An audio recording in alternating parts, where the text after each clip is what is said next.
I now speak for Cabinet and all of government when I state that we are deeply frustrated with the current approach to tackling crime. Constitutionally, we are hamstrung. We control the purse strings, but we have little or no say in how the fight is managed.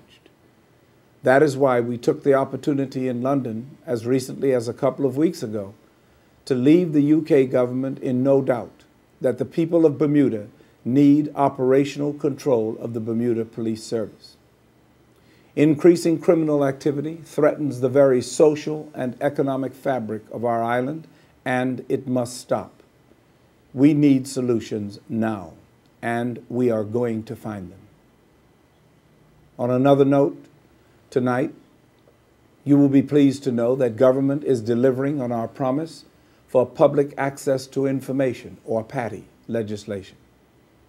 I am elated to inform you that a draft PATI bill is now in the public domain for consultation and is available on the government's website at www.gov.bm. Tomorrow, hard copies will be delivered to relevant stakeholders, covered by a letter from me inviting feedback. And Friday's official gazette, the Bermuda Sun, will feature information on how you can provide us with your views. We are now less than a month away from the convening of Parliament. My hope is that your feedback will be provided in time for us to table this bill in the House during the upcoming parliamentary session. With all of the focus on tourism, international business, and the other issues I've addressed this evening, it is important that I assure you that your government considers the well-being of our people to be equally, if not more important than anything else. We will continue to meet the needs of everyday Bermudians. 1, free and subsidized daycare has been delivered. 2, there are numerous senior citizens enjoying the benefits of future care in spite of what you might hear. We will continue to refine this very worthwhile program for our seniors to ensure that they will always have access to health care during their golden years. 3, on Monday, we unveiled Bermuda's first 24-hour drug treatment facility. We expect that offering intensive drug rehabilitation on the island will help turn around the crippling impact of drugs in our community and go a long way towards curbing drug-related crimes. 4, we are committed to providing shelters for people who are homeless, and further to providing them with the supportive services that they need to fully become productive again. We will continue to encourage entrepreneurial excellence through a vibrant small business development corporation and the creation of economic empowerment zones in key areas around the island. Finally, we will be even more aggressive in finding jobs for Bermudians. We will identify companies who violate immigration and employment laws, and we will force them to stop. We will not allow our fellow Bermudians to fall between the cracks. We've come a long way, and we have a long way to go.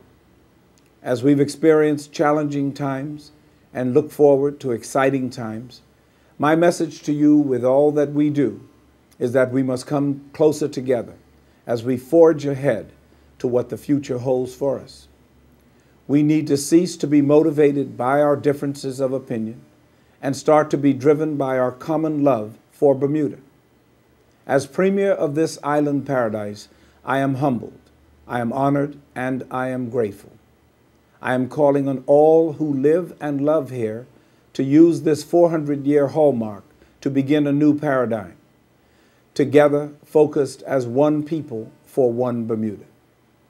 Imagine, we only need to reflect momentarily to conclude that but for the unity of the people who landed on this then isolated island in the middle of the Atlantic Ocean in 1609, we would not be here today to celebrate this 400th year.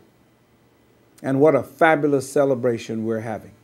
All Bermudians, old and young, black and white, rich and poor, pro-independence, loyalists, royalists, and believe it or not, both UBP and PLP, are looking forward to the honor of having Her Majesty the Queen and Prince Philip visit Bermuda at the end of November. Whatever our persuasion or philosophies, we can unite and note that the visit of Queen Elizabeth to any country in the world is an extraordinary occasion. It is a particular honor for Bermuda to receive her in this, our 400th year of existence. In conclusion, let us commit to embark upon our next 400 years the way our forefathers must have committed to our first. Let us be remembered as men and women who lived through challenging times with hopeful hearts and positive spirits. Let us together summon the strength of our Bermudian character and fiercely resolve to help the less fortunate and make prosperity and success available to the many and not just a few. Let us promise that day by day, year by year, with God as our witness and our guide, we will steadfastly move toward uniting as one people for one Bermuda, emboldened not by our differences, but by our common heritage and our shared hope for a prosperous future. May God bless you and your families this evening. Thank you and good night.